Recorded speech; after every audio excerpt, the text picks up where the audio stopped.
Hello guys, welcome to our channel six alliance. Six alliance में आपका बहुत बहुत स्वागत है। और आज हम भारतीय संविधान सीरीज के तहत उच्चतम न्यायालय को देख रहे हैं। और पिछले कुछ लेक्चर में हमने वो कुछ महत्वपूर्ण प्रावधान देख लिए थे। और आगे आज हम कुछ अन्य महत्वपूर्ण प्रावधान देखेंगे जो कि परीक्षा के दृष्टिकोण से महत्वपूर्ण होंगे। और होपफुली पिछले सारे लेक्चर आपको पसंद आ रहे होंगे। और अगर कोई भी डाउट हो तो आप कमेंट बॉक्स में मेंशन कर सकते हैं। और अगर आपने अभी तक हमारा चैनल सब्सक्राइब नहीं किया तो प्लीज़ सब्सक्राइब कर लीजिए और ज़्यादा से ज़्यादा अपने दोस्तों के साथ है वो शेयर कीजिए। तो आज हम देखेंगे कि उच्चतम न्यायालय से संबंधित है वो अन्य कौन से प्रावधान हैं उनके बारे में देखेंगे। पिछले लेक्चर में हमने वो बात की थी आर्टिकल 226 की।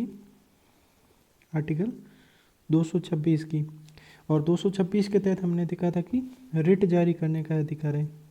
रिट जारी करना, ठीक है। और रिट जारी करना है वो आर्टिकल 226 के तहत आता है।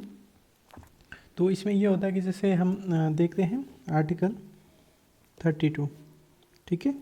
ये है सुप्रीम कोर्ट का, ठीक है। और ये हाई कोर्ट का है। सुप्रीम कोर्ट में भी रिट जारी की जा सकती है आर्टिकल 32 के तहत, और हाई कोर्ट में रिट जारी की जाती है 226 के तहत। उसके बाद में हमने ये देखा था कि व्यापकता, ठीक है। व्यापकता किसमें ज़्यादा है? तो 226 में है वो व्यापकता ज़्यादा है, क्योंकि इसमें मूल अधिकार, ठीक है, प्लस अन्य अधिकार, मूल अधिकार के साथ साथ अन्य अधिकारों के लिए भी ये 226 के तहत आप कोर्ट जा सकते हो। लेकिन आर्टिकल 32 केवल मूल अधिकार, केवल मूल अधिकारों के हनन पर एवरेट लगाई जाती है। तो ये केवल मूल अधिकारों तक सीमित है, जबकि 226 मूल अधिकारों के साथ साथ अन्य अधिकारों के लिए भी है वो होती है, ठीक है। अब देख लेते हैं हमें रिटें कौन कौन सी हैं। तो जो 5 प्रकार की रिटें होती हैं वो कौन कौन सी है उनके बारे में देख लेते हैं। कभी कभार ये क्वेश्चन पूछा जाता है। तो सबसे पहले हम देखेंगे बंदी प्रत्यक्षीकरण। बंदी प्रत्यक्षीकरण, ठीक है।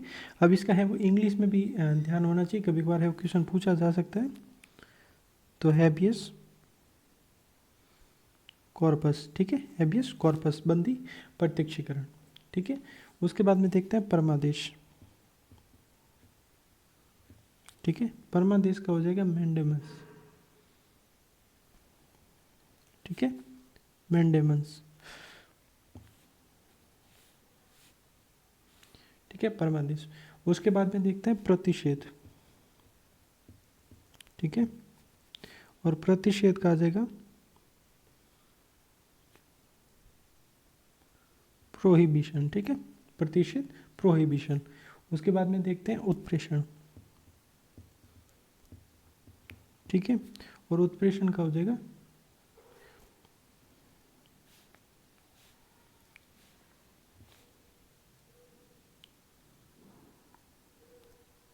ठीक है।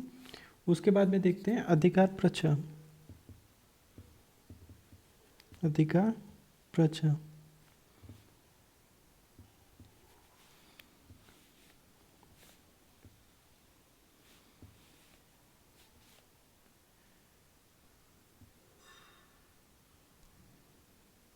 क्यू वारंटो, ठीक है।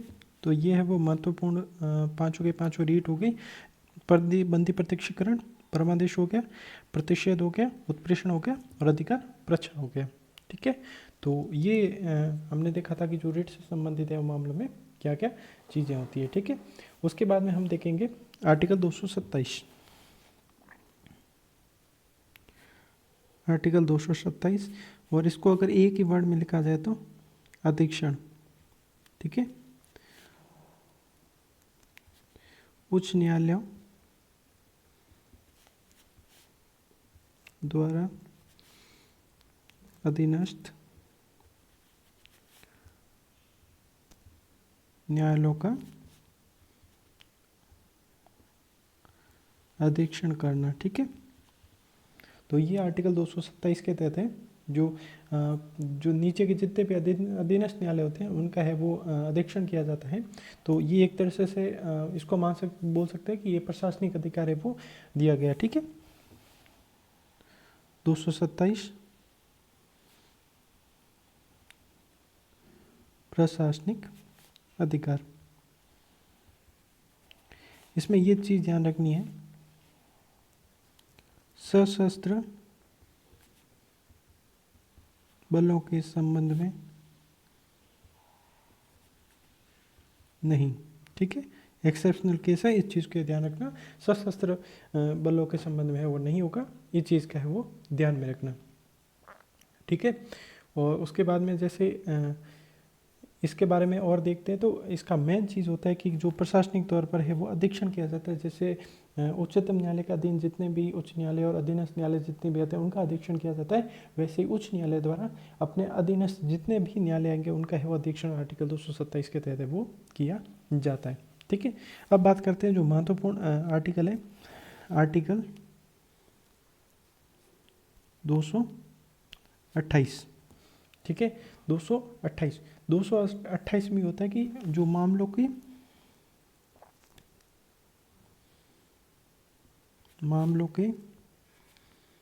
अंतरण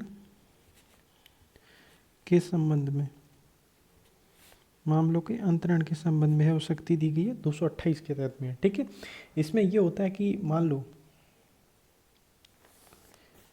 जैसे हमने पढ़ा था जो सुप्रीम कोर्ट में कि ये होता था कि उच्चतम न्यायालय के कुछ मामलों को है उच्च न्यायालय से अपने पास मंगा लेता है, तो उच्चतम न्यायालय का ये प्रोसेस होता था। उसी प्रकार उच्च न्यायालय का ये प्रोसेस होता है कि जो अधीनस्थ न्यायालय से है वो कुछ मामले है वो अपने पास मंगा सकती है, तो उस चीज़ का है वो देखना है। तो इसमें होता है उच्च न्यायालय द्वारा अधीनस्थ न्यायालयों से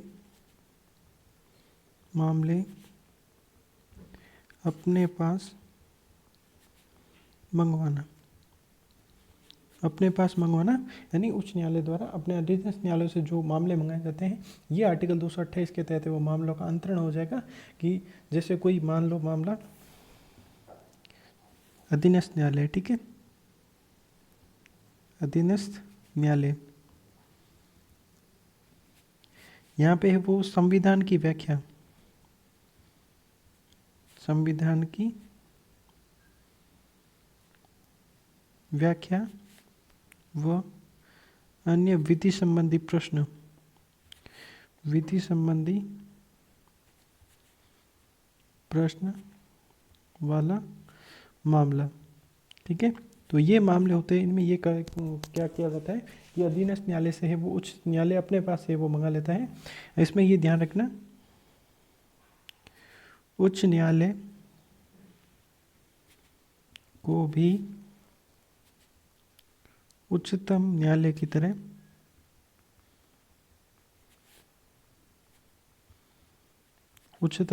तरह संविधान की व्याख्या का अधिकार है, ठीक है। संविधान की व्याख्या का अधिकार है, नहीं जैसे उच्चतम न्यायालय वो संविधान की व्याख्या कर सकता है, उसी प्रकार है उच्च न्यायालय भी है वो संविधान की व्याख्या कर सकते हैं। तो ये चीज़ होती है जिसके तहत है वो उच्च न्यायालय वो अपने अधीनस्थ न्यायालय से मामलों को अपने पास मंगा लेते हैं, ठीक है। ये आर्टिकल था 228। अब आर्टिकल जो इसके बाद में पढ़ते हैं आर्टिकल 229, ठीक है। आर्टिकल 229, अब 229 थोड़ा सा महत्वपूर्ण इसलिए है क्योंकि इसमें जैसे कुछ नियुक्तियाँ की जाती है, ठीक है, कुछ नियुक्तियाँ हैं वो की जाती है, तो वो नियुक्तियों को कैसे किया जाता है, ठीक है। जैसे मान लो उच्च न्यायालय में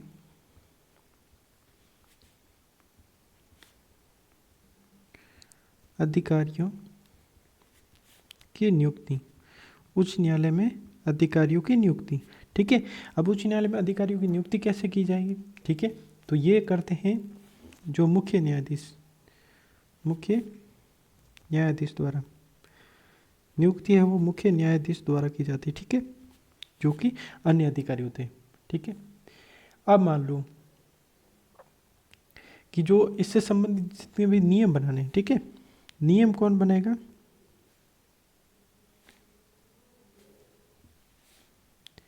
नियम, तो नियम बनाएंगे राज्यपाल, ठीक है।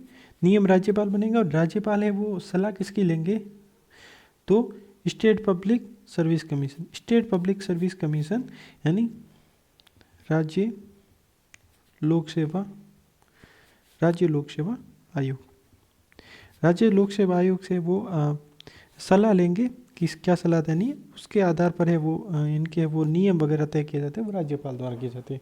नियुक्ति मुख्य न्यायाधीश द्वारा, नियम राज्यपाल द्वारा तय की जाते हैं। इस चीज़ को है वो बारीकी से वो चीज़ को ध्यान में रखना है, ठीक है। अब बात करते हैं आर्टिकल 230 की, जो कि थोड़ा सा इम्पोर्टेंट है, क्यों आगे आर्टिकल 231 भी आएगा, उस चीज़ को भी है वो ध्यान रखें। अब जो उच्च न्यायालय के प्रावधान है, जो राज्यों के उच्च न्यायालय है उनके प्रावधान है, यानी उच्च न्यायालय,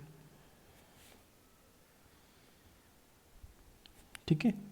तो इसमें ये होगा कि जो राज्यों से राज्य में जो प्रावधान है वही संघ शासित केंद्रों पर भी लागू होंगे। राज्यों के, राज्य के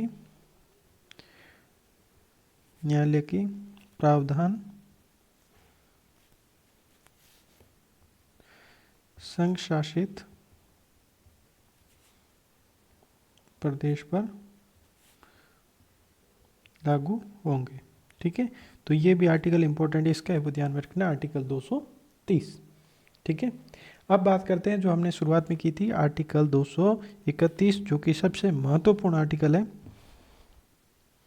आर्टिकल 231, ठीक है। 231 में हमने बोला था कि 214 में ये कहा गया था कि प्रत्येक राज्य के लिए कुछ न्यायालय की स्थापना होगी, ठीक है।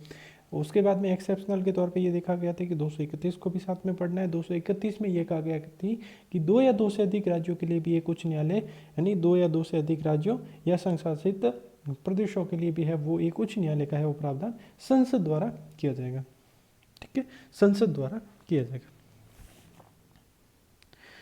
2 या 2 से अधिक राज्यों के लिए एक उच्च न्यायालय हो सकता है, ठीक है।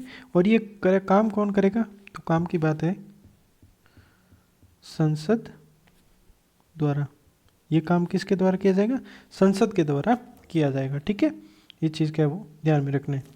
अब बढ़ लिया, अब हम देख लेते हैं कि जो कहाँ कहाँ पे है वो कौन सा हाई कोर्ट है, जो कि एक से ज़्यादा है वो जगह कॉमन हाई कोर्ट बना दिया गया है, तो उस चीज़ का है वो ध्यान में रखना, उसका देख लेते हैं, जो कि कभी कभार है एग्जाम्स में पूछ लिया जाता है कि इसका है वो कहाँ से कहाँ तक रखता है, ठीक है।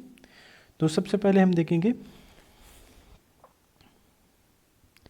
मद्रास, मद्रास हाई कोर्ट, ठीक है। और मद्रास हाई कोर्ट में कौन कौन से आते हो तो उनमें देख लेंगे।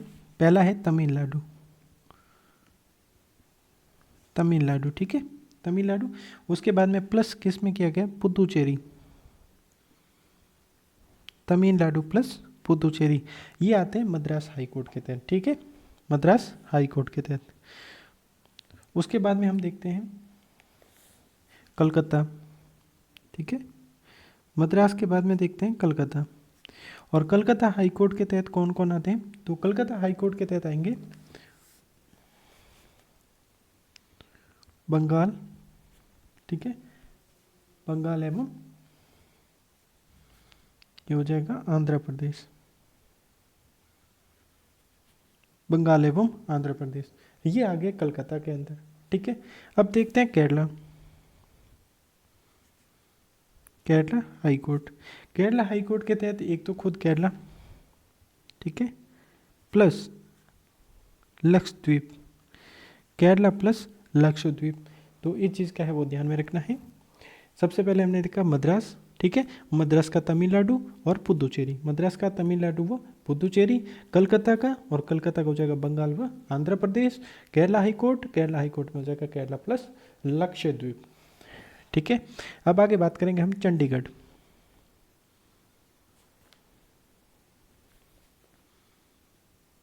ठीक है, चंडीगढ़, चंडीगढ़ हाई कोर्ट की बात की जाए तो चंडीगढ़ हाई कोर्ट में आएंगे एक तो चंडीगढ़ खुद, ठीक है, चंडीगढ़, पंजाब, और हरियाणा। चंडीगढ़, पंजाब, हरियाणा, ये आगे तीनों के तीनों है वो, ठीक है, चंडीगढ़ हाई कोर्ट में। अब बात करते हैं, उसके बाद में देखते हैं गुवाहाटी, ठीक है, गुवाहाटी हाई कोर्ट, ठीक है। और गुवाहाटी हाई कोर्ट में आ जाएगा एक तो खुद आसाम, ठीक है, आसाम तो आएंगे, ठीक है। आसाम के बाद देखेंगे अरुणाचल, अरुणाचल प्रदेश, आसाम, अरुणाचल प्रदेश, और अरुणाचल प्रदेश के बाद में आ जाएगा मिजोरम, ठीक है, मिजोरम, और मिजोरम के बाद में आ जाएगा नागालैंड, ठीक है। तो असम हो गया, अरुणाचल प्रदेश, मिजोरम, नागालैंड। चंडीगढ़ में आ जाएगा चंडीगढ़, पंजाब, हरियाणा, ठीक है। उसके बाद में देखते हैं बम्बई, ठीक है, नाम अभी मुंबई हो गया लेकिन अभी भी हाई कोर्ट का नाम बम्बई है, तो बम्बई हाई कोर्ट में आएंगे एक तो महाराष्ट्र खुद, ठीक है, महाराष्ट्र के बाद में गोवा, ठीक है, महाराष्ट्र, गोवा, और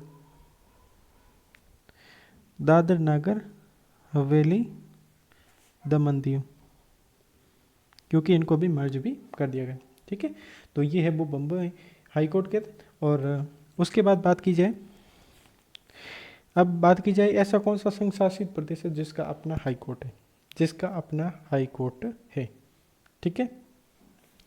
तो बात की जाए दिल्ली एकमात्र संघ शासित प्रदेश है जिसका हाई कोर्ट है, जिसका अपना हाई कोर्ट है, ठीक है। और ये स्थापित कब किया गया, तो 1966 में इसकी है वो स्थापना की गई, ठीक है। और अब आप एक चीज़ है वो इम्पोर्टेंट देख लेते हैं, आर्टिकल, ठीक है, जिसका वो ध्यान में रखना है, आर्टिकल 241। आर्टिकल 241 में किस चीज़ की बात की गई है, 241 में ये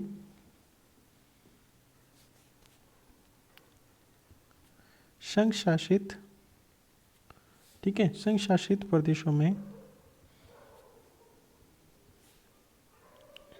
उच्च न्यायालय, ठीक है, उच्च न्यायालय की स्थापना, संघ शासित प्रदेशों में उच्च न्यायालय की स्थापना वो आर्टिकल 241 के तहत है वो ये बात की गई है, ठीक है। तो इस चीज़ का ध्यान रखना है। हल्का सा हम रिकैप कर लेते हैं कि क्या क्या देखा था अब तक हमने। तो सबसे पहले हमने बात की थी आर्टिकल 226 के तहत में हाई कोर्ट द्वारा रेट जारी की जाती है, आर्टिकल 32 में या सुप्रीम कोर्ट द्वारा रेट जारी की जाती है, और व्यापकता के आधार पर देखा था तो व्यापकता 226 के तहत है वो हाई कोर्ट के पास में ज़्यादा है, पावर है, क्योंकि हाई कोर्ट मूल अधिकारों के साथ साथ अन्य अधिकारों के लिए भी रेट जारी कर सकती है। और आर्टिकल 32 देखा था जिसमें कि वो केवल मूल अधिकारों के लिए वो सुप्रीम कोर्ट रेट जारी करता है। उसके बाद देखा था कि हमने 5 रेटें कौन कौन सी है, तो सबसे पहले देखा था बंदी प्रत्यक्षीकरण यानी हैबियस कॉर्पस, उसके बाद में देखा था परमादेश मेंडमेंट्स, उसके बाद देखा था प्रतिषेध यानी प्रोहिबिशन, उत्प्रेषण यानी सर्टरी, और अधिकार परीक्षा यानी क्यू वारंट हो, ठीक है। उसके बाद हमने देखा था आर्टिकल 227 यानी अधीक्षण, उच्च न्यायालय द्वारा अधीनस्थ न्यायालयों के संबंध में, यानी जो उच्च न्यायालय वो अधीनस्थ न्यायालय का है वो अधीक्षण करने की शक्ति है, और ये एक प्रकार से प्रशासनिक शक्ति है, और ये सशस्त्र बलों के संबंध में है वो शक्ति लागू नहीं होती है, चीज़ का ध्यान रखना। आर्टिकल 228 के तहत देखा था हमने कि मामलों के अंतरण के संबंध में है वो शक्ति है।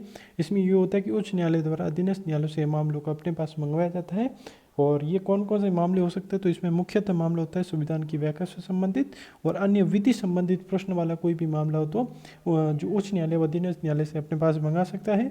इसमें यह ध्यान रखना कि उच्च न्यायालय को भी उच्चतम न्यायालय की तरह है वो संविधान की व्याख्या करने का भी अधिकार प्राप्त है।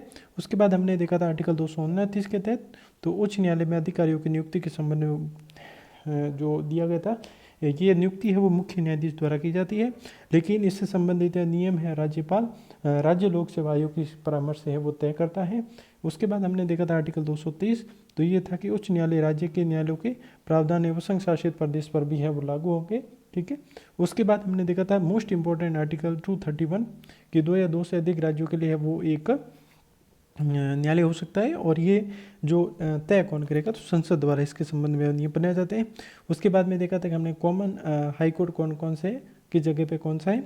तो सबसे पहले हमने देखा था कि मद्रास हाई कोर्ट जो कि तमिलनाडु और पुदुचेरी के लिए, उसके बाद कलकत्ता देखा था तो बंगाल और आंध्र प्रदेश के लिए, Kerala high court Kerala plus Lakshadweep के लिए, चंडीगढ़ हाई कोर्ट चंडीगढ़ पंजाब हरियाणा के लिए, गुवाहाटी हाई कोर्ट है वो असम अरुणाचल प्रदेश मिजोरम नागालैंड के लिए, ठीक है। बम्बई हो जाएगा महाराष्ट्र गोवा दादर नगर हवेली दमन दीव के लिए, और ये दोनों का भी मर्ज कर दिया गया यूनियन टेरिटरीज़ को। उसके बाद में दिल्ली एकमात्र ऐसी यूनियन टेरिटरी है और जिसका अपना हाई कोर्ट है और जिसकी स्थापना 1966 में की गई। उसके बाद देखा था कि आर्टिकल 241 क्या है, तो संघ शासित प्रदेशों में उच्च न्यायालय की स्थापना है आर्टिकल 241 के तहत वो की जाती है।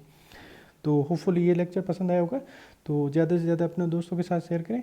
और अगर आपने अभी तक हमारा चैनल सब्सक्राइब नहीं किया तो प्लीज़ सब्सक्राइब कर लीजिए। और आप हमें इंस्टाग्राम पे फॉलो कर सकते हैं, फेसबुक पेज पे फॉलो कर सकते हैं और टेलीग्राम पे फॉलो कर सकते हैं। Thank you for watching.